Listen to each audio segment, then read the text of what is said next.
Jam. Let's jam. Let's Yo. jam. Let's How is everyone on this jam. beautiful Friday? What kind of jam?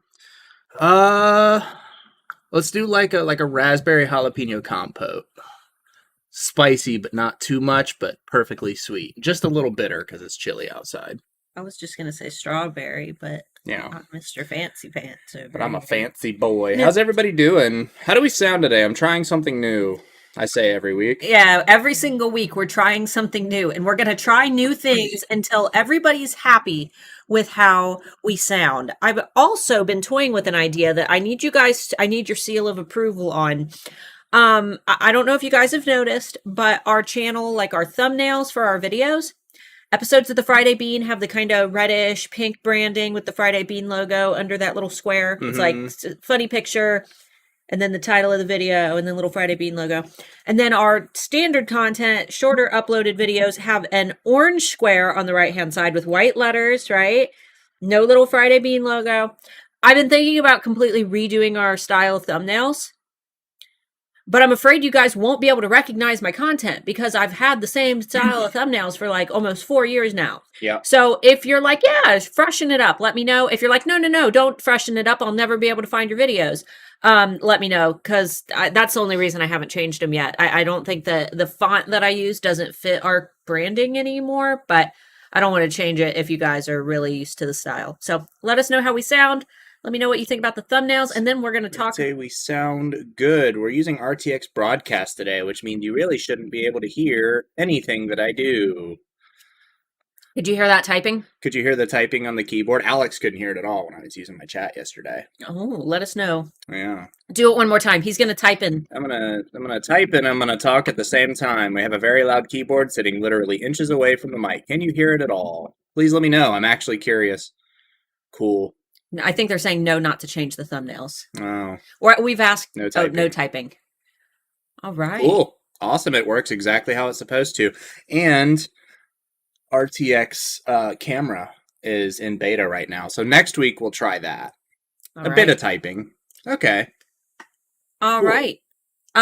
Check your YouTube listing, says 4 p.m. Eastern. I missed it. No, it's not that. It's because you're watching it on a device other than your computer. Yep, it does that to us too. Yep, on our TV, it always says that we start at 4 p.m. We start at noon Eastern every Friday. That will never change. It will never not be noon Eastern. It's been noon Eastern for like 3 years now. So no matter what your device says, your device is lying. It's 4 p.m. or 12 p.m. Yeah, good job. Crap. Poop. Crap's not is crap a bad word?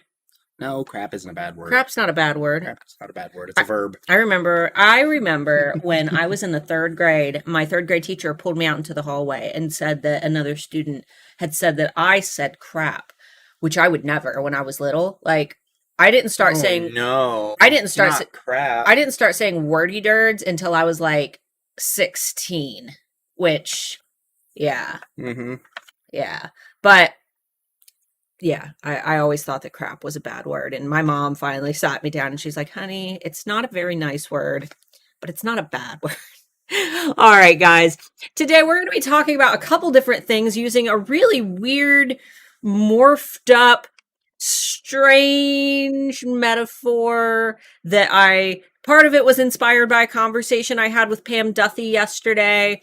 Part of it was inspired by a keynote speaking thing that I watched from Chris Cubby, who's a social media marketing influencer. And then I morphed those things together and turned them into an Etsy SEO and branding lesson using Brad Pitt. So if this seems really confusing, feel free to let me know. I've been trying to change up our content style. That's why we did the SEO game show a couple weeks ago. I'm trying to think of ways that are fun to watch and less boring than most Etsy SEO content, because I will sit down and think, okay, what are all the other big coaches covering? What are they talking about? And I'll get like halfway through their videos and just turn it off because I Can't do it. I can't do it. I can't do it. I love Pam's videos. She's very tight and to the point, and there's always like lots of motion going on screen, and I love it, and it holds my attention. Pam Duthie, for those who don't know, we both work for E-Rank, so her channel's great as well. But then most of the like big gurus, they just sit in front of the camera and talk straight into the camera, and I can't, guys. If that's your type of content, that's cool. But I like to make things fun. I used to be a preschool teacher. So. At least the thumbnail wasn't like entirely clickbait, right? Just Mm-mm. a little bit. No, it wasn't, because that's exactly what we're going to talk about. Yeah. So we're going to be talking about Brad Pitt's abs. Brad Pitt's abs. No, and you know what's funny is I've tried to draw Brad Pitt for this. I couldn't. So that's actually really good I didn't draw it. Oh, never mind. I printed it, but I did draw this. Okay, guys. They're like, I had to show him so he wouldn't laugh when I'm actually doing the. You're probably still gonna. All right, guys. So we have. This is Greg. He's your next door neighbor. Let me put Greg back. I'll watch the screen to make sure they can see Greg. Yeah, make sure you can see Greg, okay? This is Greg. Here, let me scoot over. I can just kind of barely see Greg. Can you scoot? Aw, is it too bright? Is there anything? There's nothing I can do about that. I drew him too thin. Without making us look like ghosts. You know what? Nothing I can do about it. Here, hold Greg. How about that? I'll hold Greg. You can be Greg. I'll be Greg. All right, there we go. All right. I'll be Greg. This is Greg, okay? Greg is your next door neighbor, and Greg, he's a single guy. He works at a local factory, but he's got big dreams, guys. Mm-hmm. Greg has big dreams. He is going to get him a hot date this weekend, and he's been trying to get cast in movies, and You be Greg for a minute, because I gotta go blow my nose. Oh, okay, I'll be Greg. He is a great fella. You guys are best friends with Greg. You go over, you talk about the lawn, whatever you talk about with your next door neighbor. But all around, Greg's a good guy, okay? Here, we'll put Greg right here, right? Here you go, Greg. Get over here. Okay. But we're going to pretend that Greg, right? Greg is you, okay? You've got, well, I guess that wouldn't make a lot of sense. Greg's his own person. I'm all mixed up. We'll figure it out. I can't do this without Mark. Yes, you can. Okay. So we pretend that because Greg, he wants to go on a hot date, and I can't do it without you. Greg wants to get a hot date and be in movies, right? Mm-hmm. We're going to pretend that Etsy is the casting director, right? These are movie casting directors. Etsy is the movie casting directors, and we want Etsy to, show our listing, pick us to be in their movies. So Greg. And our customers, come here, Greg, get out of my way. Our customers are the hot dates that we want to go on, okay? Yeah, the hot date. And Greg both wants to be cast in a movie, and he wants to go on a hot date. So we'll work on we'll do casting first, because I think that once you're cast in a movie, it's probably a little easier to get a hot date, right? So we've got Greg applying to be in this movie. He's ready to rock and roll. He will be the perfect guy. But then, unfortunately, in walks Brad Pitt into the casting call. Hey guys, Is that it? Yeah, I almost put a bar of soap for Fight Club beside him. Brad Pitt is Greg's competition, okay? So we've got Greg is trying to be in the movie, and Brad Pitt's trying to be in the movie. If we've got both of these actors trying to be in the movie, trying to appeal to Etsy, Etsy's gonna look more at Brad Pitt, because Brad Pitt I mean, he's Brad Pitt. He's been in lots of movies. He has experience. He knows what he's doing. If you're Greg, right? Sorry, Greg. If you're Greg, you've got to go. If you think you're going to compete with Brad Pitt, which is our top Etsy sellers, if you think you're going to compete with them, you've got to go in like looking good. You need to make sure that maybe you go to the gym for a couple months. You're eating really good. You get a personal trainer. You're wearing your nice suit. And what else? Your facial hair is all trimmed and you've got your perfect comb over.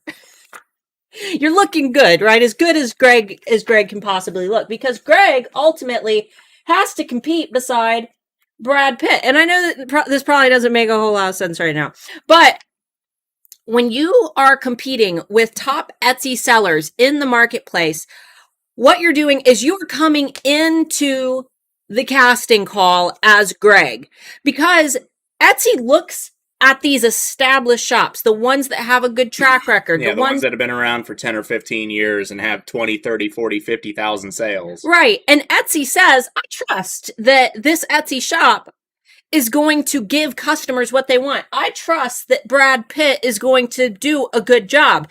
You know, you as a new seller, you're Greg. Or you as a seller who doesn't have as many sales as your competition, you're Greg. You don't have the experience yet. And this is ultimately your listing quality scores. Etsy looks at how many sales you have. They look at how many good reviews that you have on singular listings. They look at how long you've been selling, and they decide whether or not you are good enough to sit beside the top sellers. So when you go on Etsy, and this is one of the most common things that we see with eRank, is that people will complain about their competitors, and they'll say things like, oh, you know, my competitors have terrible titles and terrible tags and terrible SEO, but they have like 30,000 sales. Why do they have so many sales? I have great SEO, but I can't rank next to them. And then they assume that maybe that person is doing something right. Maybe I should start, you know, doing my titles and tags the way that they are, with single word tags and no long tail keywords in sight. But that's not the case. The reason that those shops rank higher is because they're Brad Pitt. Brad Pitt doesn't have to go get his suit pressed. Brad Pitt doesn't have to trim his facial hair or make sure that he looks top notch when he walks in. Brad Pitt could walk into that casting call wearing a potato sack, and he would get cast for that movie, even if Greg, even if Greg did everything right and just looked significantly better and more put together than Brad Pitt. Brad Pitt would still get that role. Potato sack man. Because Brad is the established one. But that doesn't mean that you as a seller can't still succeed. It just takes a little bit of time. Because what you need to do are accumulate the experience that Etsy wants to see in order to someday rank right beside Brad Pitt, you know? So what we want to do is basically appeal to the customers, our hot date. That way they buy our listings. That way they leave good reviews on those listings. And that way we can build listing quality scores so that someday we will be able to rank right beside Brad Pitt. Because once we get cast for a few smaller movies, once we get a little bit of experience and we've got more on our resume, and casting directors in big movies can kind of trust us, they can look at our past work and see that we have some experience, they're more likely to cast us next to Brad Pitt. Etsy is more likely to trust that we can hold a position on the first, second, or third page of a search result for a highly competitive term. Now, starting out, we can't compete for big movies. We can't compete for movies like Troy, right? Greg being cast in Troy, probably not going to happen right away. That's reserved for Brad Pitt. Just like if you're trying to rank for Sterling Silver Necklace. Yeah, you know, that's a really hard term to rank for. And the Brad Pitts are going to dominate that first page of search. So we want to start with a smaller movie. We want to start with a more niche movie or a more niche keyword that, you know, maybe less people are searching for it, but it's more achievable because it's something that is easier for us to rank for as a little guy, as Greg. So maybe Brad Pitt is going to try for the role in Troy, and maybe Greg is going to try for a role in a Netflix series, okay? So what we want to do is appeal to our customer. That way we can build the listing quality scores through those positive sales and reviews and interactions so that someday we can get cast for big movies like Brad Pitt. And the way that we're going to do that is the same way that Greg is going to land his hot date, right? Our customers are our hot dates, and we need to make sure that we can appeal to them because let's face it. Go ahead and move this one over here. If we've got a lucky guy or a lucky lady who is wanting to date a outstanding guy like Greg is going to have to do a little bit more work than Brad Pitt is, right? Depends on what he's got going on. Well, that's true, but Greg's going to have to work a little bit harder because there's a lot of Brad Pitts out there on Etsy right now, right? And we want to get those customers to buy from us rather than those Brad Pitts. We still have to compete with Brad Pitt when it comes to the customer because competing with Etsy is hard. Trying to get a customer though, that's not as hard because we're appealing to a bigger audience versus Etsy's algorithm. So what we want to do is we want to appeal to the customers, and just like Etsy is more likely to rank a shop that has more experience, the customer is more likely to buy from the shop that looks more experienced, right? So Brad Pitt, if he's got all those sales and he's already got good photos and he's already established, it's going to be really easy for him to get hot dates, right? Greg's got to work a little bit harder though. Greg can't just, walk up to any random person and say, "Hey, you want to go on a date?" If Brad Pitt does that, I mean, I'm assuming you probably can't do that either. But... Well, if you would date Brad Pitt, you can comment and let us know. But I'm assuming that Brad Pitt probably has it a little easier than Greg, right? Greg's got to do a little bit more work. We as the average Etsy seller who doesn't have, we'll say 30,000 sales on Etsy, we got to do a little bit more to appeal to those customers starting out until we get that authority, until we get those sales, we get those good reviews, and we've already established ourselves in the marketplace. And the way that we're going to do that is we're going to do the things that Brad Pitt doesn't have to do, okay? Brad Pitt doesn't have to go and buy flowers. Maybe he does, but I'm sure he doesn't. He could walk up to somebody without the flowers. Brad Pitt doesn't need to do that. But Greg might do a little better if he comes, and offers a flower to the hot date. So our flower is our branding, okay? So Greg's got a shop with good branding. He is coming to try to appeal to his date with flowers, okay? He's getting a little bit closer. And then, maybe he turns on a little bit of music. He turns on some sexy music. So this is our good photos, right? He's going to come to the date. He's got some sexy music playing. And what's this, Greg? What is this? This is some wine, some good customer service. He's going to pour his hot date a hot glass of customer service right there. This feels like Alpha's After Dark. It does. Anybody want a hot glass of customer service? Ooh, yeah, that's spicy. Watch us get demonetized. I'll put in for a manual review.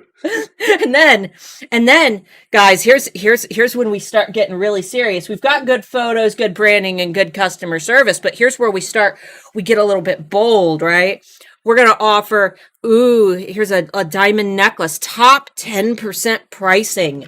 You offer a diamond necklace for a date. Shh. It's a hot date, not just a date. A hot date. Hot date. Greg's got to work hard. He's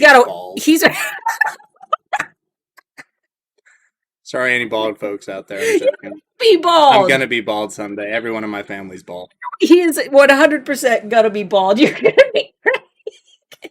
I'm not gonna be Greg.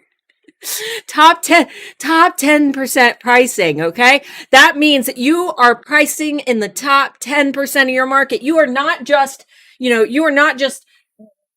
pricing below Brad Pitt. We're going to price right beside him. We want to make sure that we are offering top tier pricing so that we are perceived as being just as valuable as this guy over here. And then we're also going to top it off with something a little bit sweet, a little bit of dessert. We'll do some chocolate, strawberries. And this is our social media. This is our brand perception because it can take up to 7 exposures to a brand before a customer makes a purchase. So if you're taking notes, I would write that thing down out of every stupid thing that I've said today.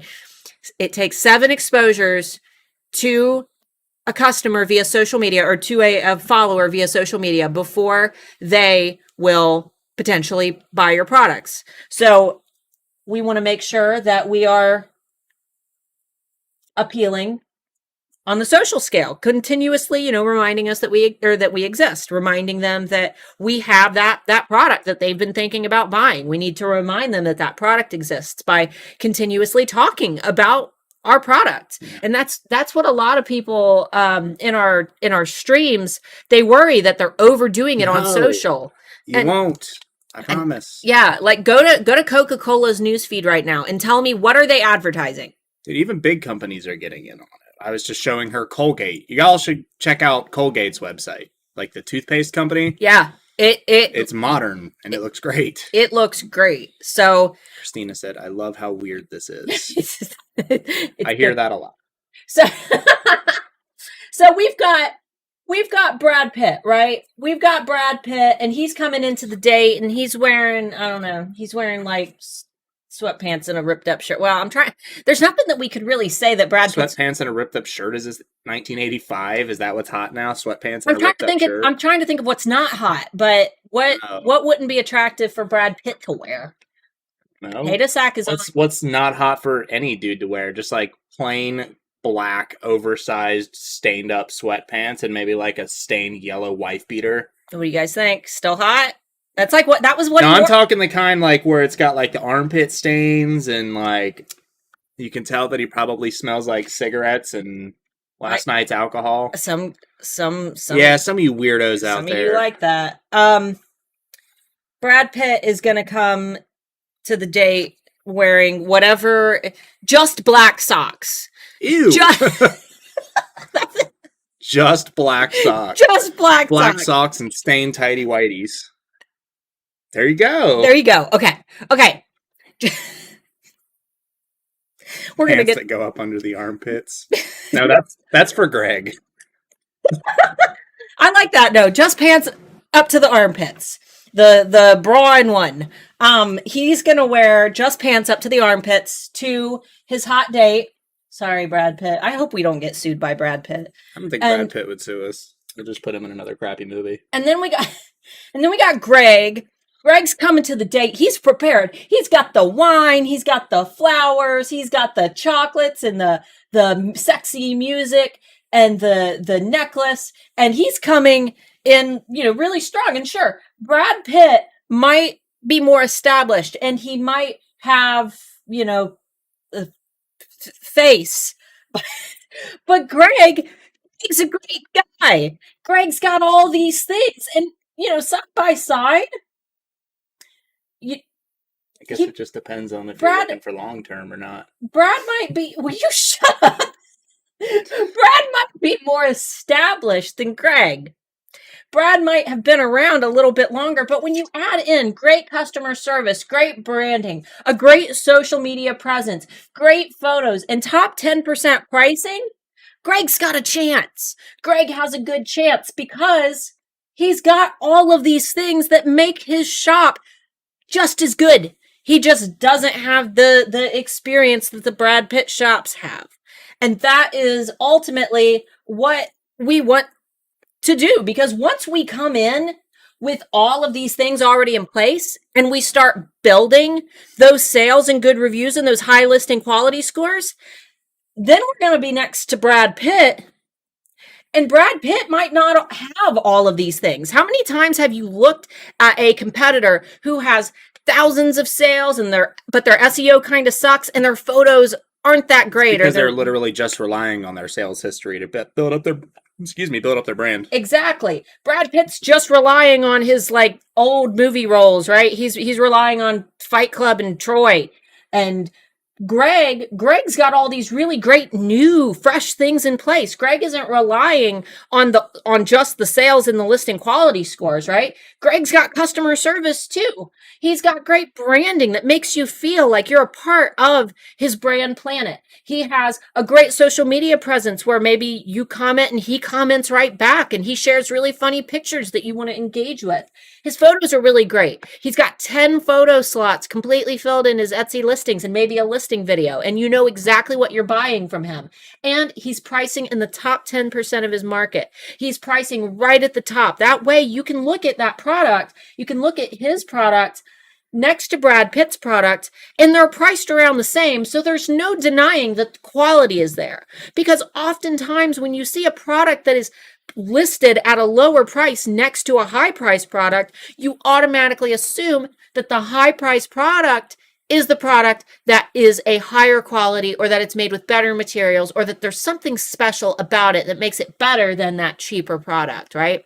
So and after Greg lands a couple hot dates, he's more likely to get cast by Etsy. He's more likely to build those listing quality scores and rank higher in Etsy search. So I highly recommend, if you need more help with doing your Etsy SEO, if you need more help, if you like weird examples, make sure that you watch our Etsy SEO game show episode where I talk about long tail keywords and head keywords and an exact match versus broad matching, because that's really going to help you to get in the door just like Greg here. And we've also got videos talking about photos. I've got an entire photo editing series using iPicky.com. It's around 3 years old, so the quality isn't that great, but it still teaches the lesson. We'll re-record one soon. Yeah.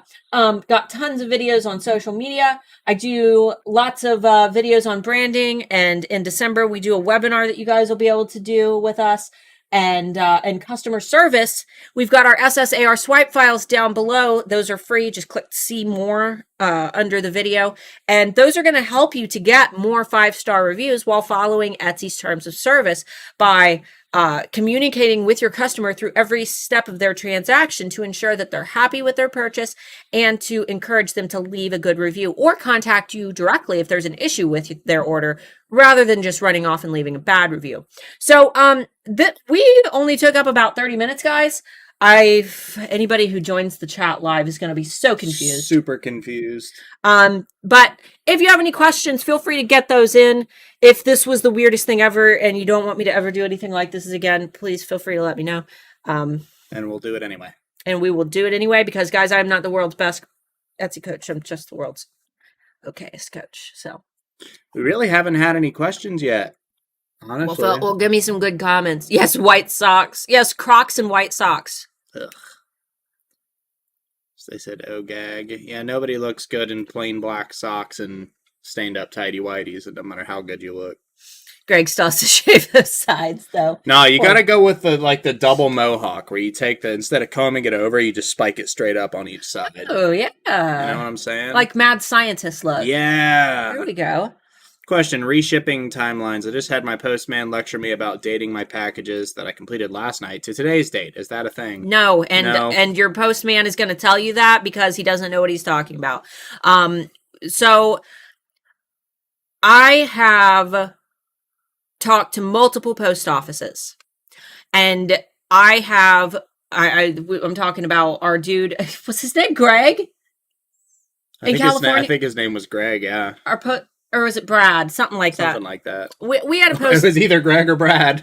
We had a post guy who actually worked for the main big post office in Sacramento, and I talked to him about this a couple years ago when we lived in California, and he said that the date that you put on that package does not matter. No, it is the date that they scan it. So it's a term that a lot of people heard last year. It's called a postmark. Yeah. That's all it is a postmark. You can have, if you buy anything from any major brand other than Amazon, you'll have seen where you'll buy something and it immediately tells you have a tracking number. It's because a machine somewhere printed out a label with your name on it, and it'll sit there in the warehouse for 5 to 7 days before they slap it on a box with your product and send it out. It doesn't matter. Yeah. So if he's hassling you, I would say not to really pay him any She mind. said, because I thought so. He said, I need to make them look good, meaning you make USPS look No. good. That's not your that's not your job. that's not your job. That's their job. Yeah. Yeah. And if he starts kind of hassling you about it, I would contact your corporate and tell them what's going on, because that's not cool.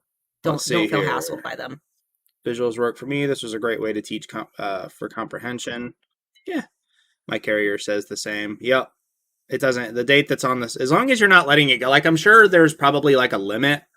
Like, don't print something out and then ship it 45 days later. Like, that's just bad etiquette to begin with. But, like, if you need 2 or 3 days to get a package finished and you've already printed it like goof, or you printed it the day before, like, that's a normal thing. People will print it out the day before, label them all up, and then take them to the post office the following morning. That's like a normal procedure for most people. So. Yeah, as long as you're not doing it like late already, they just do it like a day or two before your package is due to ship anyway.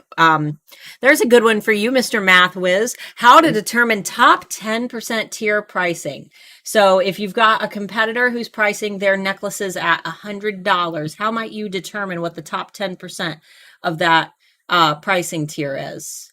If there's only one person, you would just price at the same price. Right. So you would price at $100.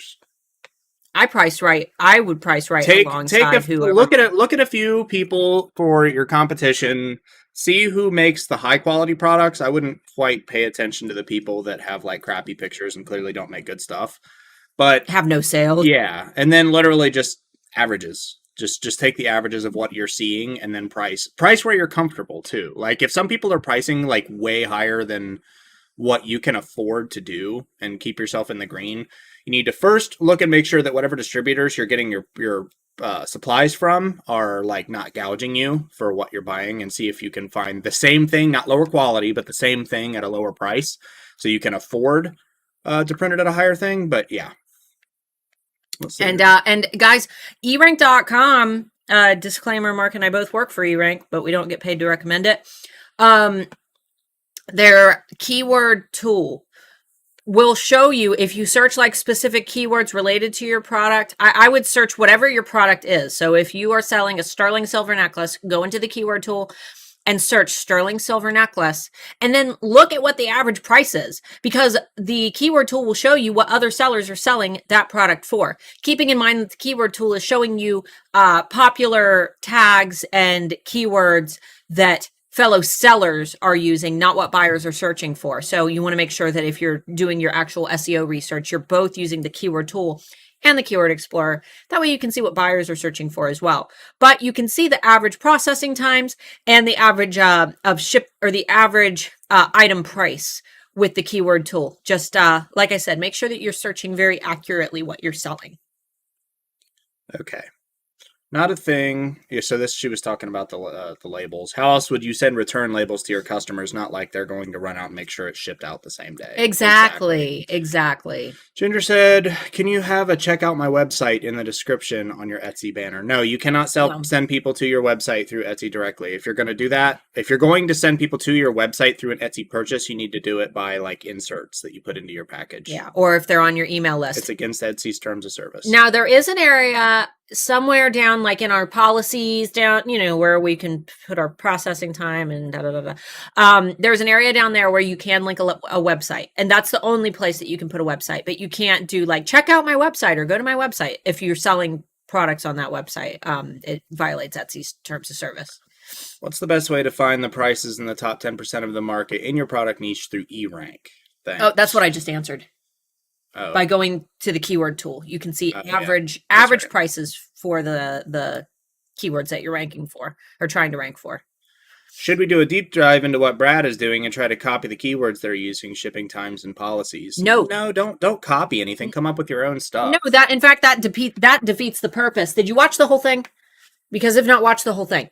What I just basically was trying to make the point is that Brad probably doesn't even have good keywords. Have you ever gone and looked at a competitor and their tags are just crappy and their titles are crappy and they have like a high-end competitor. yeah, Like one of the people that's been around a long time. and they have the worst SEO ever, but they've got a ton of sales, and you were like, why my SEO is better than this? Because their shop quality and their listing quality scores are high enough that they don't need any of the SEO or stuff like that. And it eventually does get to that point, but most people, it takes a long time. Exactly. So they might be making those sales simply because their listing quality scores are so high that Etsy doesn't even care that their SEO is crappy. But you can't come in with the same tags and titles as them. You are not going to rank the way that they are because you don't have listing quality scores like they do. Not to mention they've been around long enough that they've probably got pretty good social media, if not have people specifically hired to handle their social media for them. And if not, they've got repeat customers who have bought from them in the past. So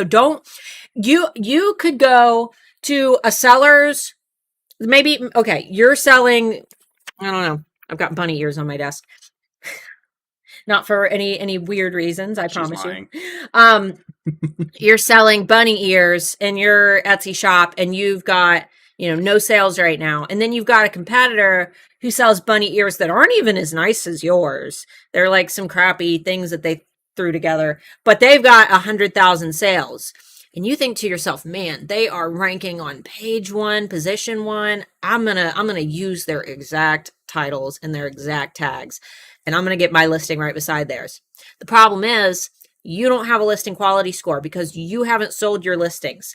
They might have hundreds of sales for their singular listings. So no matter what, even if their SEO isn't that good, even if you copy their exact titles and tags, you are not going to rank beside them because it isn't just the titles and tags that Etsy's looking at. It is the listing quality scores, the repeat sales of that listing, and the reviews left on that singular listing.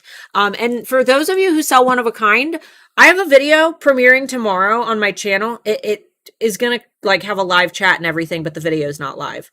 But that video is going to talk about the struggles of one-of-a-kind sellers, what you guys should expect if you're selling one-of-a-kind, why Etsy places you guys lower in search, and how you can overcome those lower search placements. So I'm not going to talk much about it today, but there will be a short video posting on my channel around noon Eastern tomorrow. What do you do if you sell print on demand to get like Brad Pitt when you cannot afford to purchase inventory? So if you sell print on demand, I just recommend you do your own mock-ups. Make sure that if you're going through a company like Printful, make sure that you download like their transparent background mock-ups, but then you add your own backgrounds to them and you do your own marketing. I would recommend going in and getting something like Canva. If you can afford Canva Pro, I highly recommend it. Make sure that you are the king at social media advertising. Perfect the areas that you can perfect, because what you're saying right now is that you can't afford to purchase your own inventory. Okay. That's just photos. That's just one of the things. You've still got top 10% pricing. You can still do social media really well using those mock-ups. Just do your own backgrounds rather than doing the plain white ones that they give you. You can still have top tier branding and you can still have fantastic customer service. You just aren't able to do your own photos. And as you make some sales, you can buy a couple of your products. Just buy one of them and do some of your own photos with them.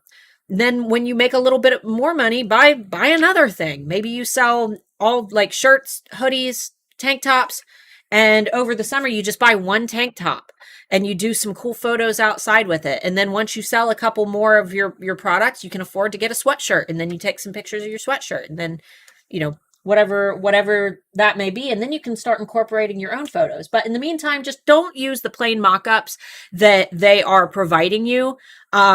Try to stand out with your mock-ups. I'm getting so sick of seeing the same product mock-ups over and over again. Like, give me something spicy. Give me something new.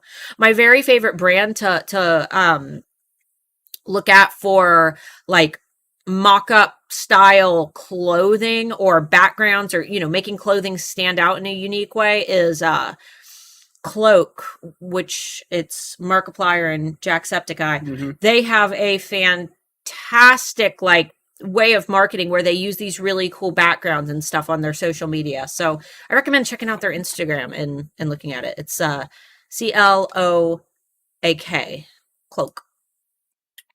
What about telling them to go for our website for the coupon code? If it's like in an email list, like you're sending them emails through your email list, then Etsy doesn't dictate what you do there anyway. right. But you can't. Are you saying, okay, so what you can do is you can direct them to a landing page to sign up for an email list. You can do that. Etsy says that we can tell them to go sign up for an email list to get a coupon. Yes. That coupon needs to be redeemable. The hair. That coupon needs to be redeemable on that Etsy purchase. So you can't direct them away from Etsy to make that purchase elsewhere. So you can send them off of Etsy to go to a landing page where they can get a coupon code that they can redeem for that purchase on Etsy. And then when you start emailing them, because you have gotten their email through your email list, you can use your emails to begin marketing your website. Okay.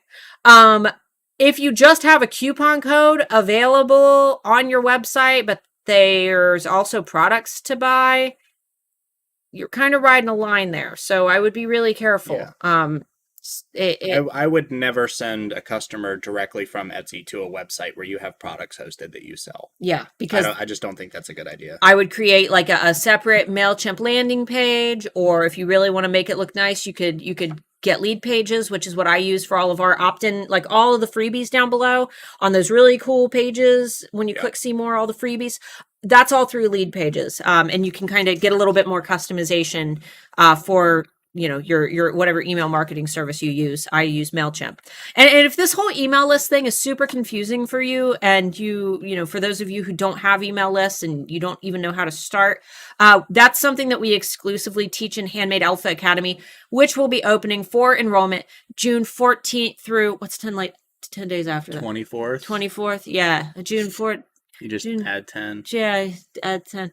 June 14th through the 24th. We only open it twice a year, 10 days per enrollment. But I talk about mailing lists exclusively in Handmade Alpha Academy because there's a lot of legalities that you guys also have to consider. You need to make sure that you're following GDPR and the Canned Spam Act, because fines are up to $145,000 per email sent. So if you've got an email list of 100 people, a lot. Yeah. Well, that was a long time for one question. Yeah, but like...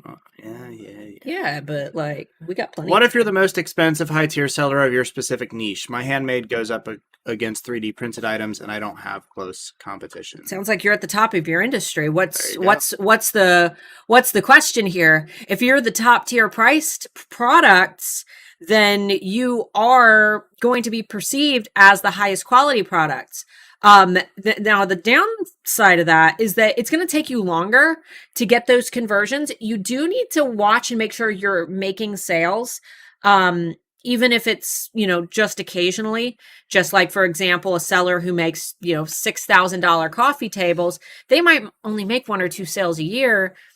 But when they do, that's a significant amount of money. And like I always say, it's easier to make one $100 sale than it is to make $101 sales. So that big purchase that somebody makes is a better payout than underpricing. But you still got to make sure that you're at least making the sales that are going to make your brand profitable. Yep. And if you're not making any sales at all, I wouldn't price down. I would first focus on your photos, make sure that they're as good as they can be, make sure that your social is as good as it can be, make sure that your branding is as good as it can be, and make sure that your customer service is as good as it can be. And if you still aren't able to get those sales after you have done all of these things, and don't test this stuff right now. Spring and summer are the slowest times on Etsy. They are the slowest times for most e-commerce, platforms. We are going to see slow sales right now. So I would wait until things start to heat up a little bit, September, October, and see if you can get some sales when that holiday traffic starts flooding in. And if you still aren't seeing sales, when it's like all the stars have aligned and you have come to the date with all of the things and you're still not making those sales, then maybe it's time to start looking at your prices. Yeah. So I'm sorry if this is too off topic, No. but I was wondering if you'll be doing another Etsy shop critique video. Yeah, we've been trying to do those once a month. We could actually probably do that next week. It's been Yeah. a while since we've done one. Last time, here's the thing, guys. Every time I do them, somebody gets really rude. Somebody gets really butthurt. I got a really So nasty email from somebody because they were apparently like next in line on the chat, and then the chat got. So what we'll probably do, maybe not next week, but the week after, because I'll have to figure out what we need to do for it. But we'll set up some sort of like pre-sign up thing, and then we'll just pick a number of shops that we're gonna do those exact shops, and then that's it. Like we won't have the chat do anything with it at all. So look out for that. We'll probably send that out in an email. If not, we'll post a link next week when we do the Friday bean, so that way the maximum amount of people actually get it. So we'll look into it, but I don't think we're gonna do it.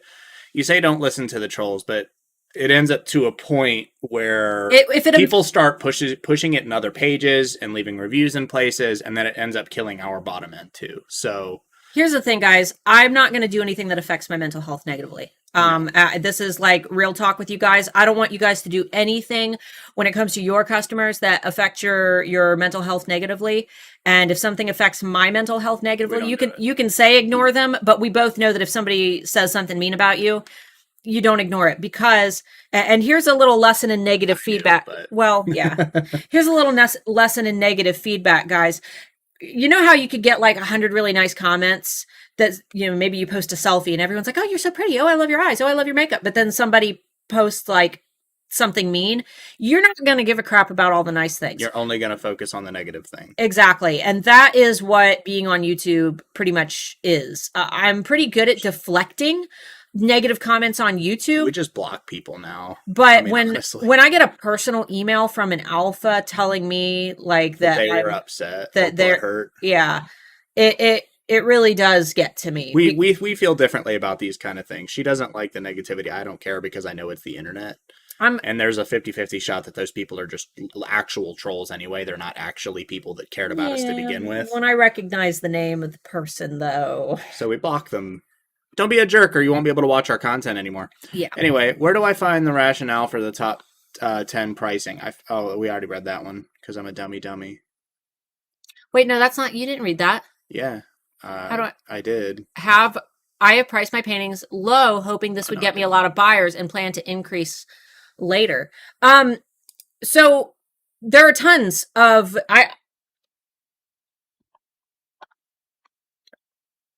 She stops mid-sentence and walks away. There are so many books that you can read. Biology. There's one called, I think, Pricing Power. You have all these on the Facebook page. No, right? not all of them. Okay. Predictably Irrational by Dan Ariely. That's the number one that I recommend. There are countless MIT case studies.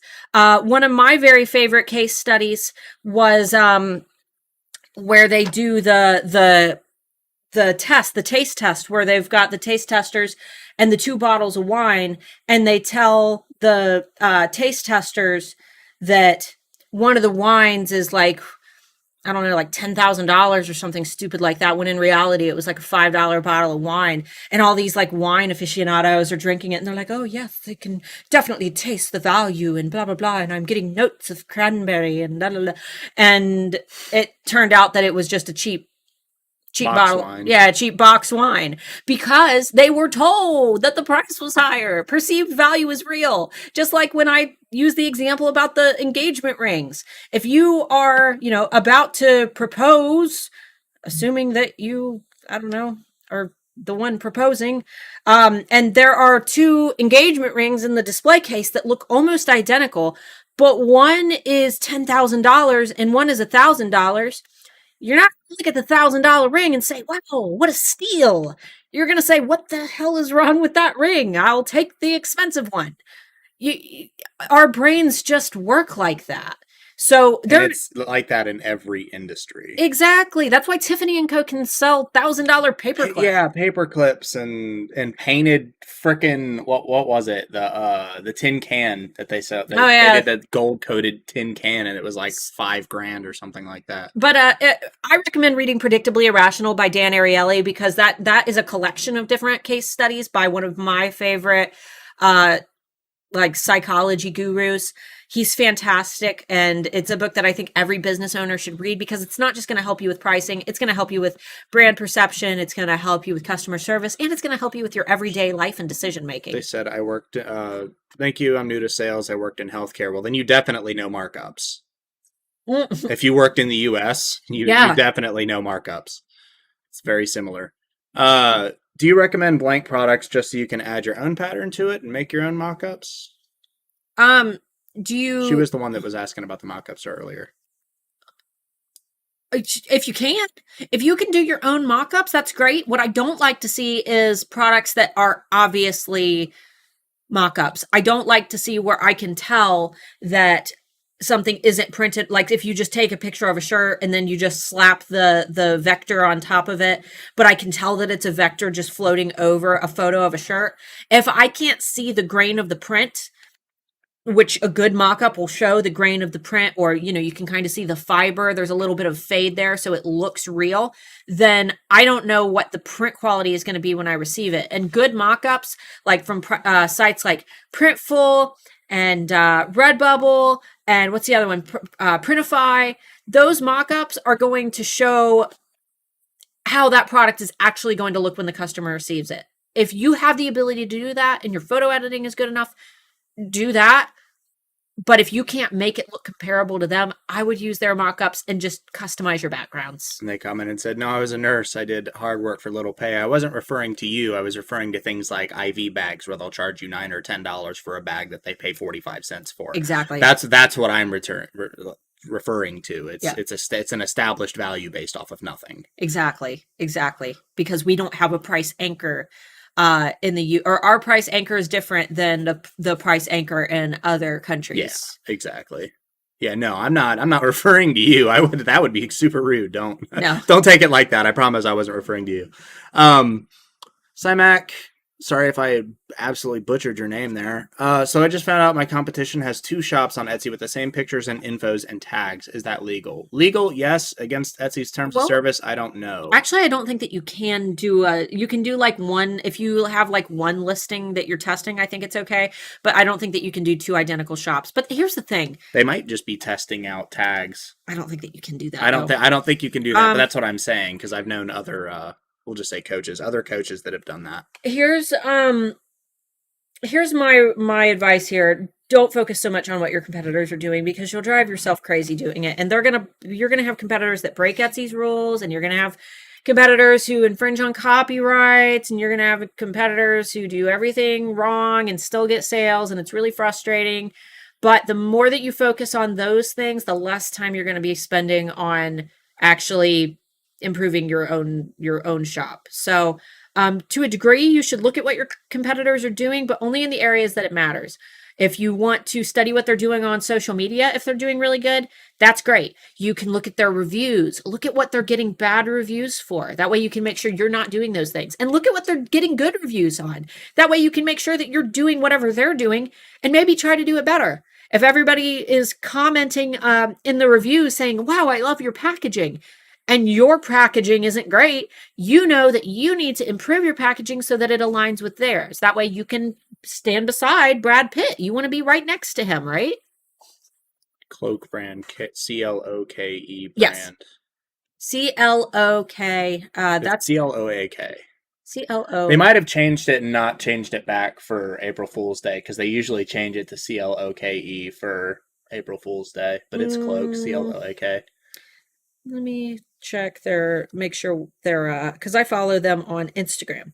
Yeah, it's Cloak Brand on Instagram. Is it C-L-O-K-E? No, C-L-O-A-K brand, no spaces, Cloak Brand. And then their logo is like black and it says Cloak. Yeah, the C-L-O-K-E, I believe, was just specifically for April Fool's. Yeah, they do an April Fool's thing every year where they change their whole website and misspell everything on their prints. Yeah.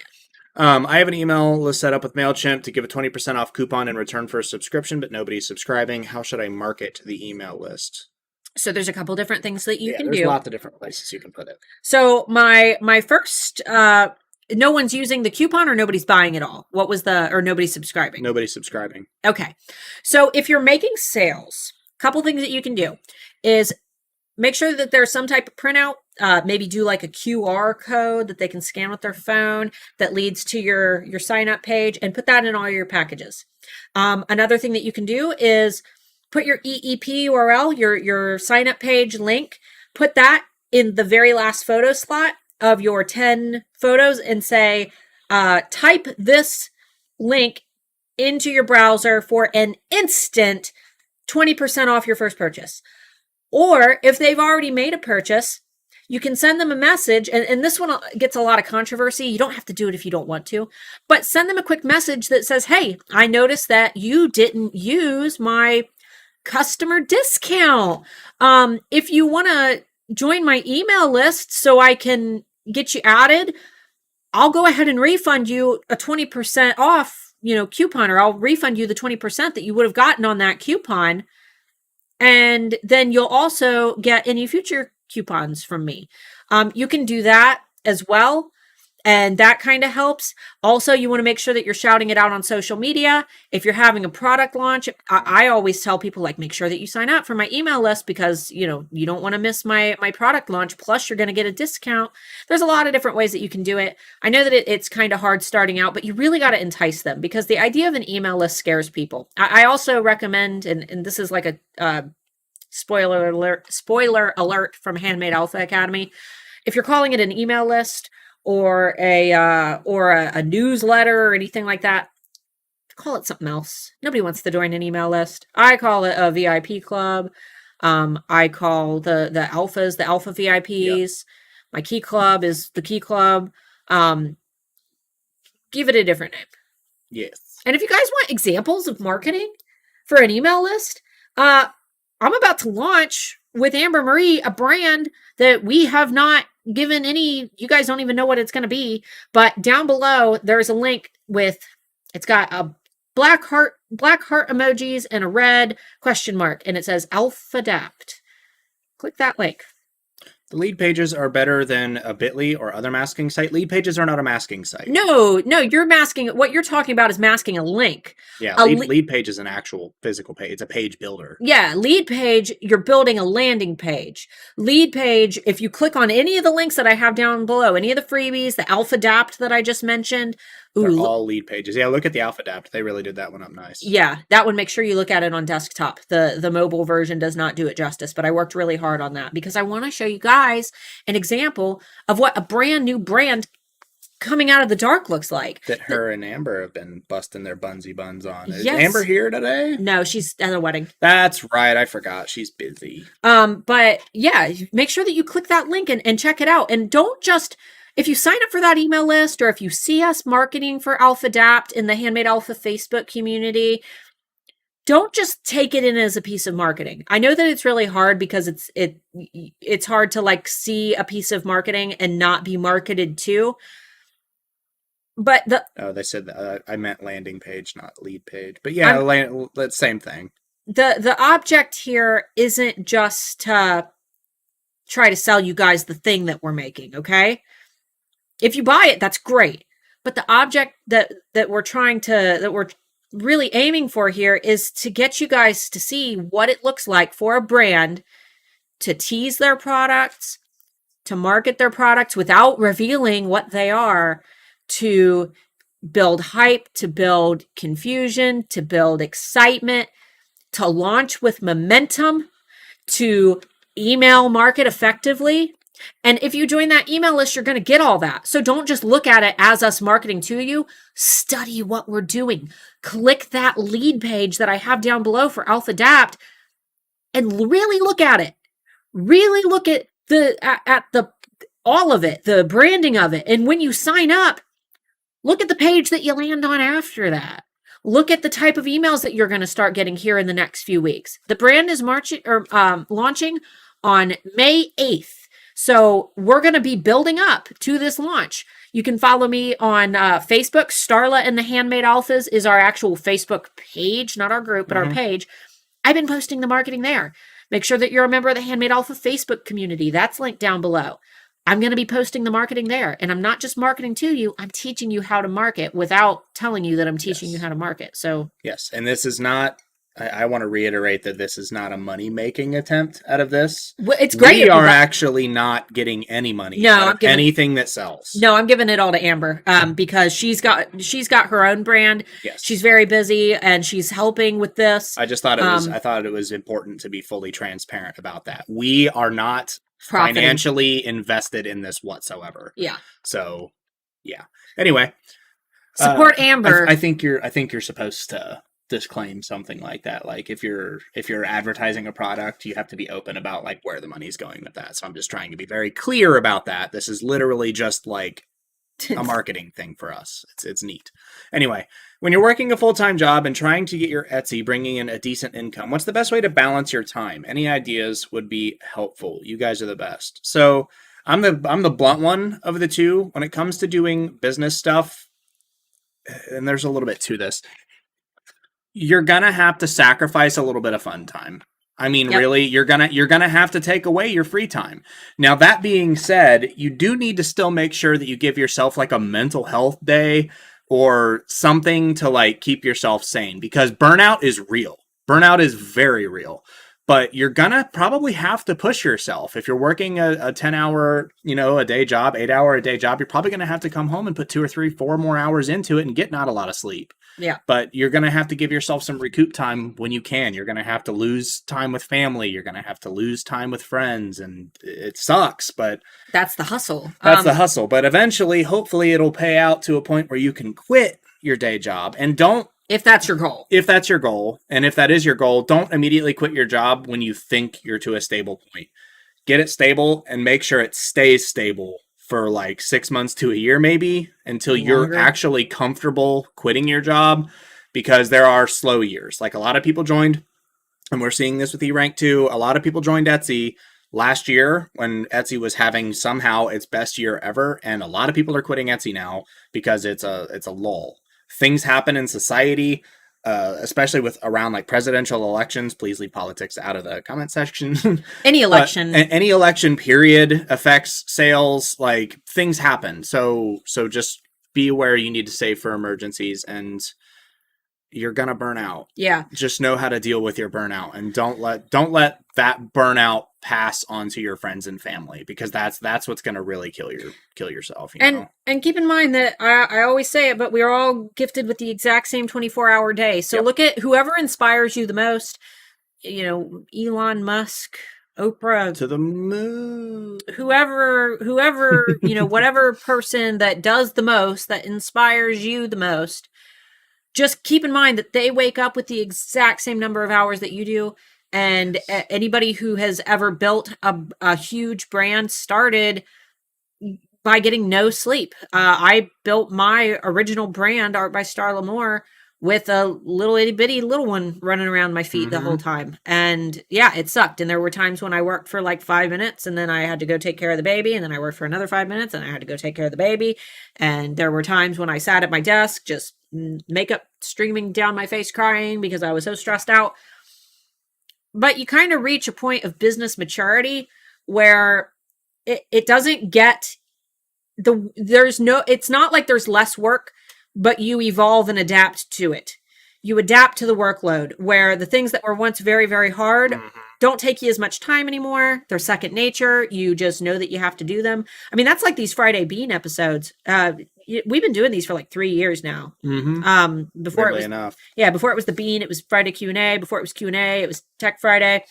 And a lot of people say, man, you guys are here every single Friday. How do you manage that with a kid, your other businesses and working for eRank? And it's just, we just know. But I mean, so one of the big things too, that, and you'll get this as you get a little bit more money rolling through your business or your job or whatever, but streamline everything that you possibly can. If you're printing out labels and taping them on, get yourself a label printer. They're like $50. Labels are cheap, and they literally saved us hundreds of hours with every launch. Like, do whatever you can to streamline your process without taking away from the quality of what you do. Yeah. And if you've got like a teenage kid or something that can help you out, have them help out. My daughter is 9 and she's just now to the point where, if I wanted some help, I could probably get her to, bubble wrap orders or something.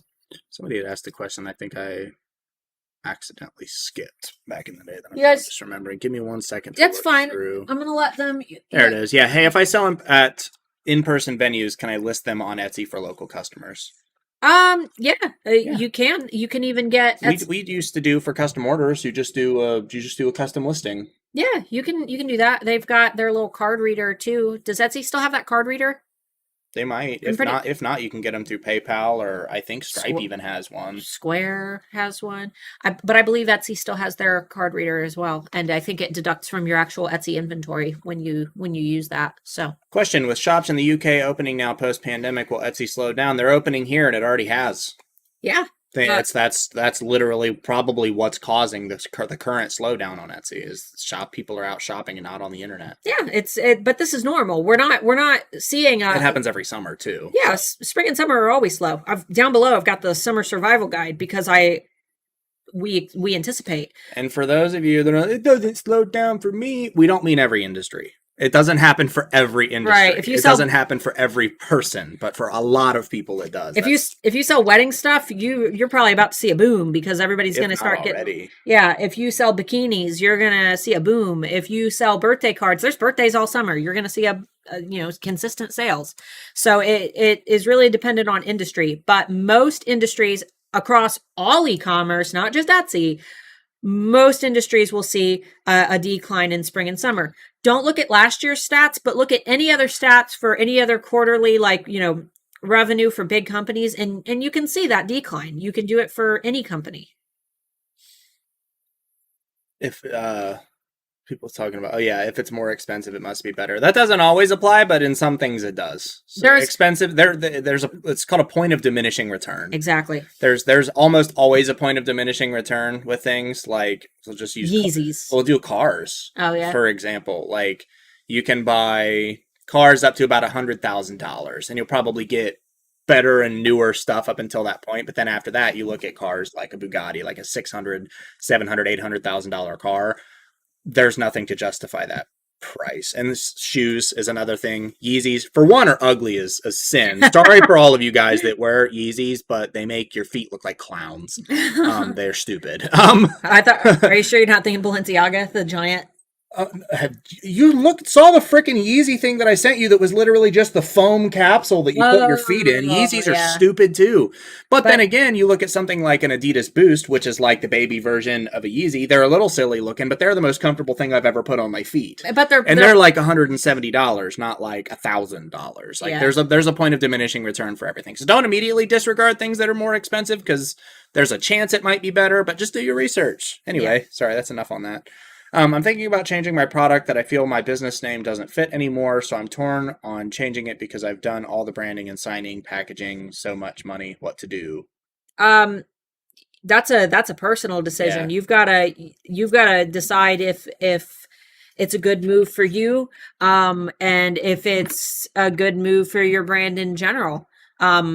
I don't think that that's something that anybody should answer for you, though. You need to decide that on your own and decide if it's something that you can personally part with, and if you're ready to, change your direction. And if so, that's fine too. I've rebranded my business. You just either stop using your old business cards and things, or maybe, what I used to do is I used to take my old business cards. They still had the right, URL and everything on them for my Etsy shop, but the branding was different. I would take them to craft stores or anywhere where there was a bulletin board that would let you put your business cards.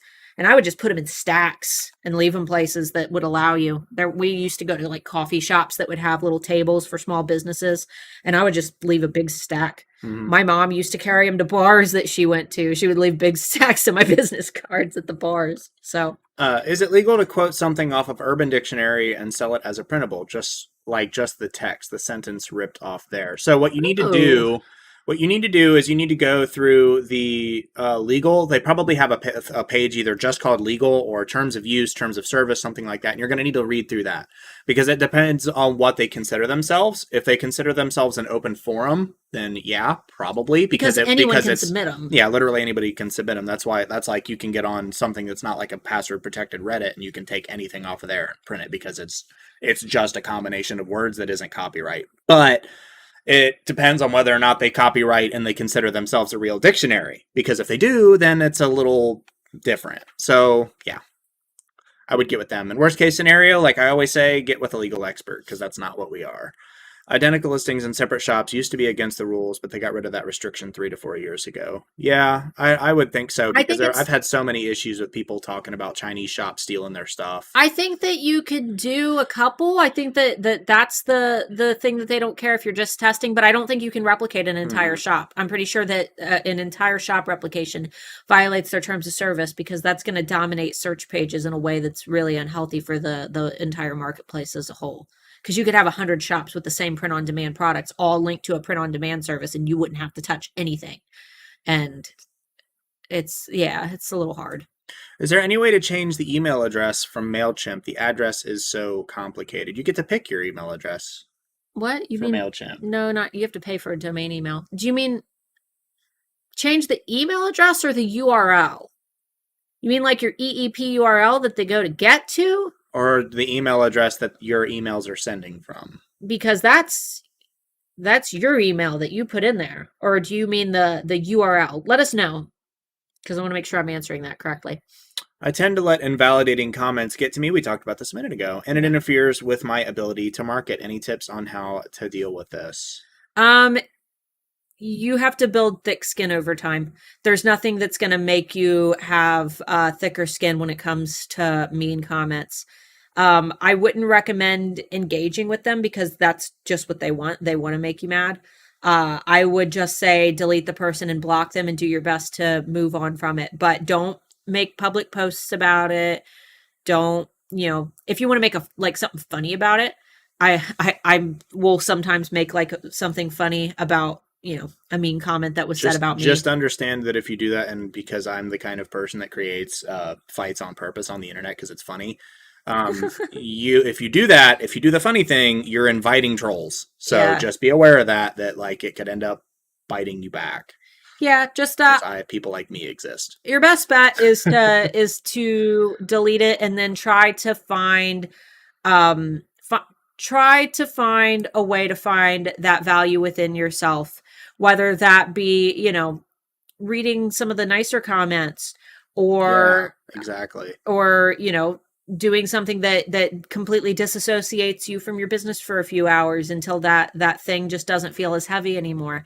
The unfortunate thing about mean comments is that they send, all right, here's the science behind it.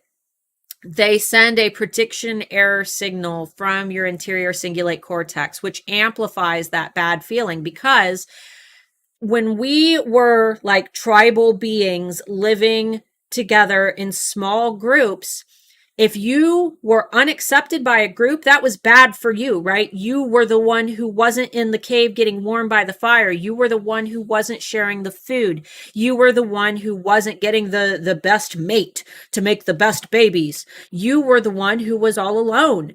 And solo humans did not do well. We are pack. They don't survive. Right. We are pack animals. We are meant to live in small groups. So we don't know how to deal with rejection in a healthy way. Exactly. When we get a piece of negative feedback, our brain is telling us that that's important because we need to be accepted, because if we're not accepted, we don't get to belong in that pack. That's why trends are a thing. That's why cliques are a thing. That's why everybody dressing the same way is a thing, right? And for some of us, we're a little better at dealing with it than others. I'm not good at it though. I don't care. But look at the evolutionary differences between the two of us. Maybe you're built to not care because if you were the guy who was unaccepted by the tribe, maybe you're the one who starts a new tribe because you're more alpha. And maybe I, am hurt because I feel like I need to belong to a tribe. And honestly, if it's things that are like legitimate insults and things, just block those people. Exactly. Block if it's Facebook, Instagram, any social media, you can block them. YouTube, even if it's YouTube, you can block people. We have a lot of people blocked on YouTube just for being crappy. Yeah. So the thing is, I think that when it comes to evolutionary pitfalls that are wired in our reptilian brains, what we need to do is remember that that's exactly what they are. They are evolutionary flaws that our brain has yet to overcome. That's why Predictably Irrational is such a great book, because it tells us the irrational things that are hardwired into our brain that we can't often, overcome on our own, but it makes us more aware of them. And when we're aware of them, we might not be able to get away from them every time, but it makes it a little bit easier, because if you know that it's the nonsensical part of your brain doing it, it's easier to overcome those things. And that's kind of how I help my own anxiety. Was I learned exactly, I learned, okay, the world isn't actually ending. Here, my body is going into fight or flight mode because it thinks that there's a threat right now, and there's no real threat. I just need to do the dishes and they're piling up. So, Right. Anyway. Okay. My humble hook said, I taught my son how to send email snippets when I'm swamped. Exactly. Yeah, that's great. Toss your kid a 20 and tell him to do a certain thing every week. Uh, Definitely reward them for that. Otherwise, you kind of start to build this negative association with work that you don't get anything out of actually providing for something. It doesn't have to be like $20, but give them, like, cook them their favorite dinner or something, buy them a video game or a little something for their video Not game. telling you how to parent your kid, just giving advice on helping setting them up for success. If you don't reward it, then they could end up being lazy when they're older. Right. I mean, genuinely. I mean, chores are a good thing, Yeah. As I listen, I'm doing my research to try to reduce our 3 envelope sizes to 2 sizes to streamline our packaging. That's exactly. awesome. Streamline everything. I've learned to streamline my products for packaging, especially for advent calendars. I think it's the only time people realize how much work I do. Yep. And then Jura had said the URL. You just need to use just a URL shortener. And I hope you're not like typing it from one place to another. You should be copying and pasting it. Well, no, the EEP, the unfortunate thing about your EEP is that, I mean, it's not a huge link, but there's nowhere on Etsy that you can put an EEP where it's an active link. You either have to tell them to copy the link and paste it, or you have to tell them to type it out.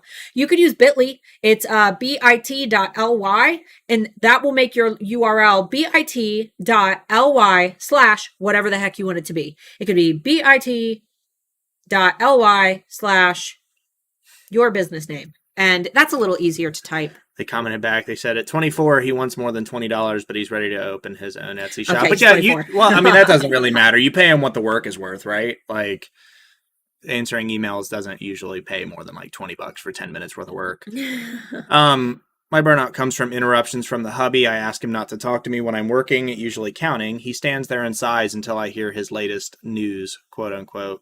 I mean, you're going to have to just be honest with him. I used to be like that. I mean, really, like, she can't work if she's even got a mild distraction going on, just a loud noise in the other room, and she's pissed. So you just got to find what works, man. If you have to sit down and talk to him and be like, hey, shut up. just shut up sometimes, but be nice about it. Right. I would say that you should have that talk and say, during these times, I need to focus on my work, and Yep.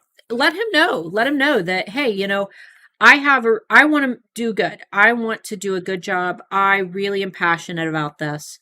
And one of the things that really,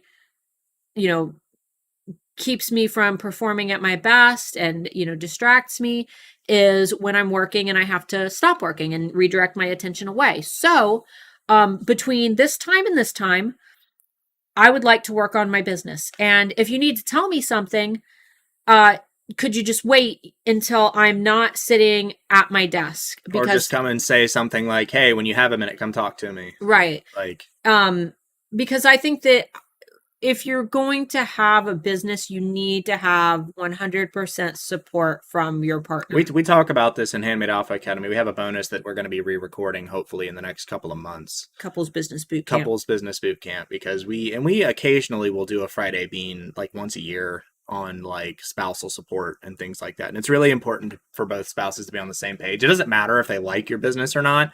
That's kind of irrelevant. You just both need to be on the same page about what your priorities are, because you can have different priorities from your spouse. Yeah, absolutely. You should have different priorities from your spouse. That's being an individual.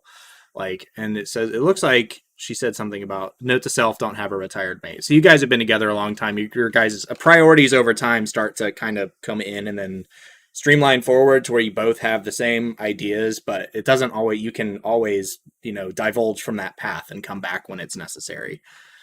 And also consider how they're feeling too. You Yeah. know, I Mhm. don't. If he's retired then and not doing anything, then he's probably bored. Yeah, he might be. Try to encourage him to do something. I mean, seriously, he might just be bored. He might be. He might need to talk to you. Just make Mhm. sure that you set that time aside. He might have considered if he's retired, unless it's a physical or mental health thing that he retired. If he's retired, then he probably considered that like this is when I'm done and this is when my family's done. So yeah, just make sure you guys understand each other's priorities.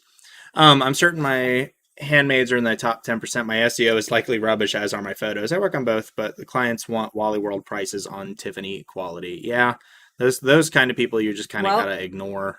Well, yeah, and I would say that you'll never be able to price like Tiffany if your products and photos and marketing don't align with Tiffany's. Yes. So I would say SEO is I mean it's important, but it doesn't matter if you've got great SEO if your photos aren't good. Photos to me are the number one thing because photos build the expectation of like regardless of what quality the products are, the photos are what build the expectation for what they're going to receive. So if your products are Tiffany quality but the pictures are Walmart quality, then I'm going to expect Walmart quality when it shows up, and my expectation is not going to allow my perception of that product to actually reach what the quality of that product is. So your pictures to me need to be like on point. Yeah.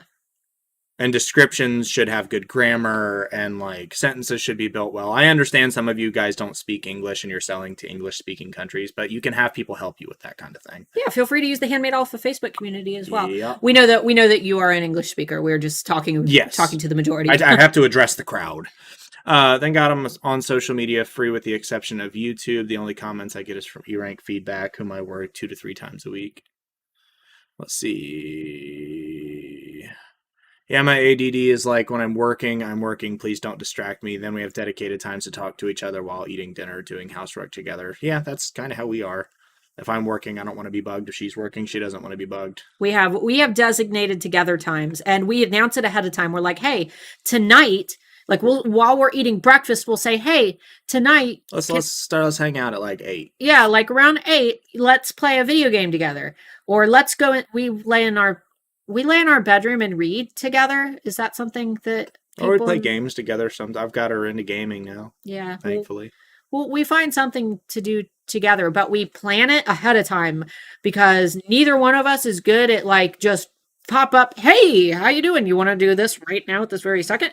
No, I don't. No, I don't. Because we're usually either busy with something of our own work-wise or something of our own fun-wise. Right. Be an individual. Have your own things, too.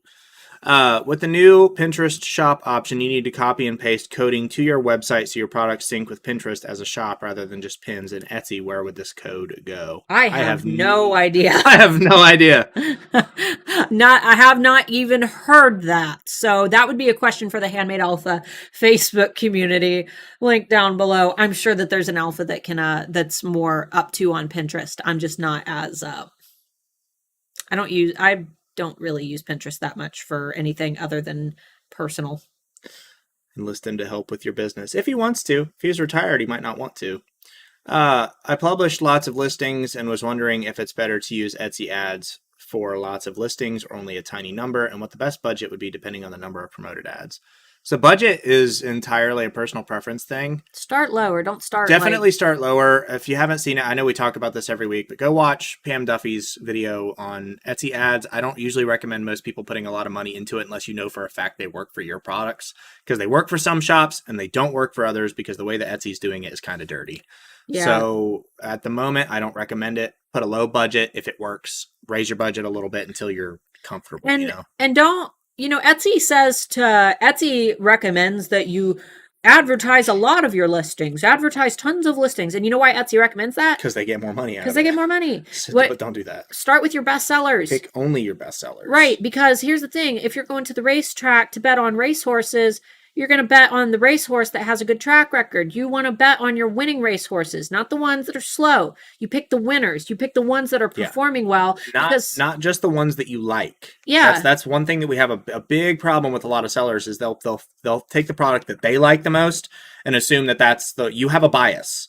you have a bias towards a particular product, but you don't know what your target market is going to like. Out of a collection of 10 items, your favorite might be their least. Pick your best sellers. Pick your pick. Go by numbers. And then if that works, then start expanding out. Then add in some more. But start with those best sellers first, because you want to bet on the listings that are already proven to work. Because if they already work on their own, they're going to work even better when they're in front of more people.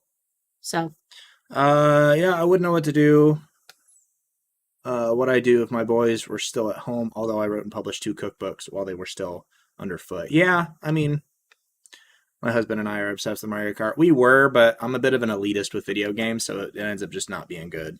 I beat you quite a bit. Occasionally. We got that Mario Kart circuit with the camera, and you have the real car. That thing's cool. You can set it up in your house, and on your like little Nintendo Switch, you can draw out the course, and then you race with little actual real cars with cameras, and it puts things on your screen like the boosts and the fruits and all that. Like in your house. In your house, it's so cool. If your cat walks by, it's like, oh no, cat on the track. Exactly. Look up Mario Kart circuit if you enjoy playing Mario Kart with your partner, because it's really fun. How can I get my favorite coupons to be sent by Etsy? I don't. She means like people when they favorite your products. How you can't. Etsy has different coupons that trigger that you can find within their marketing. Yeah, their marketing tab on the left hand panel of your dashboard. They've got a coupon that sends out when they're like abandoned cart coupon. If you mean people favoriting your listings, though, I wouldn't focus too much on that, because for one, you can't like get a hold of the person and say, hey, I noticed you favorited this. Here's a coupon for it. A lot of people just favorite things because they think that they're cool. They don't have an intention of buying. And if you obsess over favorites, it's just not really a metric that is useful. Yeah.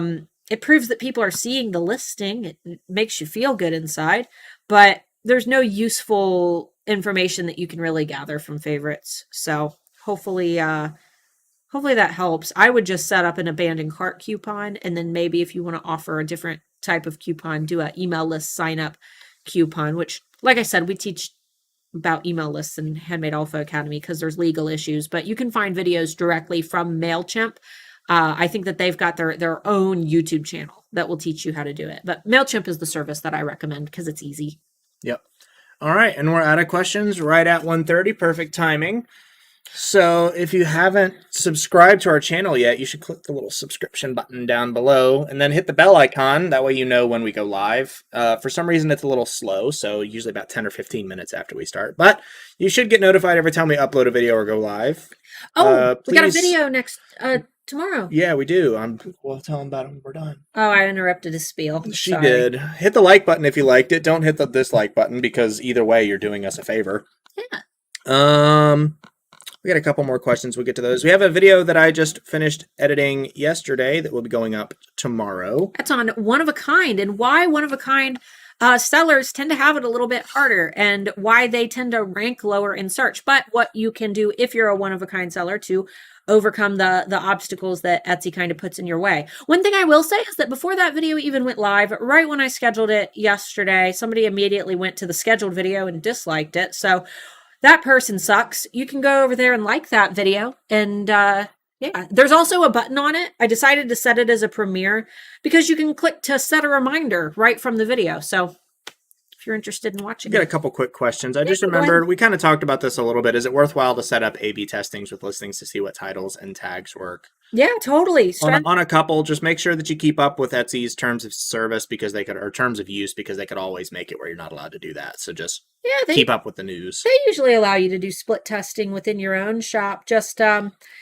keep in mind that if you're working with 2 fresh listings, that's usually best, because fresh listings don't have listing quality scores. Yes. So, as in 2 brand new, just created listings. Yeah. My partner's having a super frustrating week. I sense a Super Smash Bros. Tourney tonight. We refer to it as that as well. Anyway, what do you use for video editing? Adobe Premiere Pro. And then for cell phone quick videos, you use... For video, quick little snippet videos. I don't really edit videos. You can use Canva. You can add things to your videos with Canva. Honestly, I kind of just use TikTok for my videos. I don't recommend editing videos on a phone. It's not that great. If I have two metal options for the same necklace design, should they be in the same listing or separate listings? It's up to you, really. I would say separate, because the more listings that you have, the more fishing lines you have cast into the water.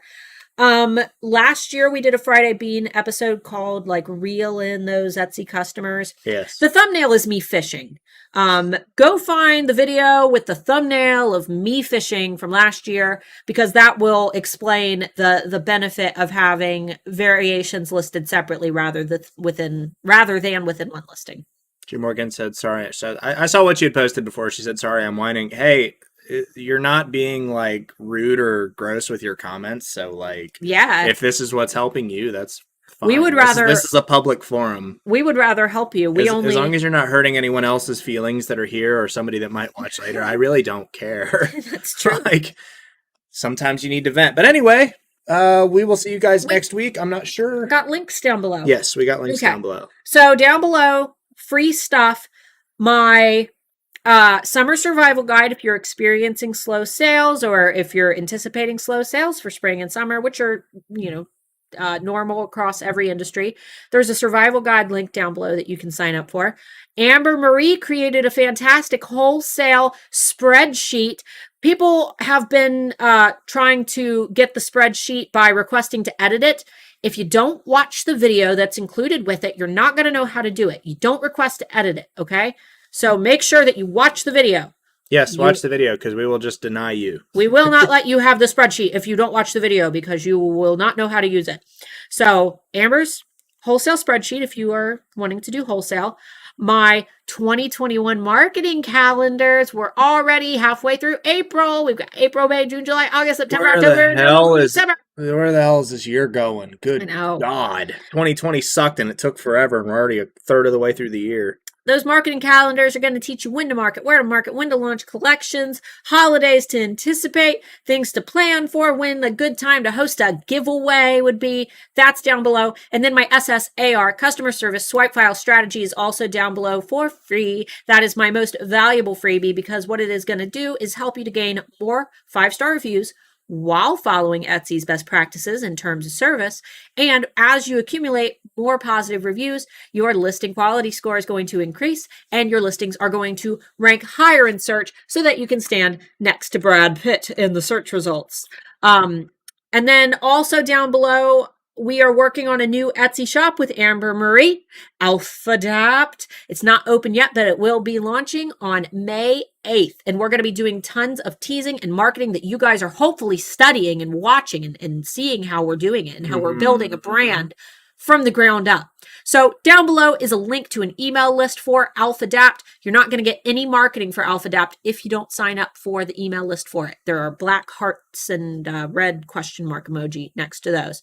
And then Handmade Alpha Academy is going to be opening on June 14th. Yes. So if you want me to coach you personally, if you like the idea of doing a online classroom, almost online college. At your own pace at any time, with free access, with a money back guarantee. Yeah. 30 days, no questions asked. Not free access. Not free access. That's not the word that you are looking for. We've been talking for an hour and a half. I'm exhausted. If you want me to coach you, there's a work at your own pace course that I open twice a year, 10-day enrollment periods.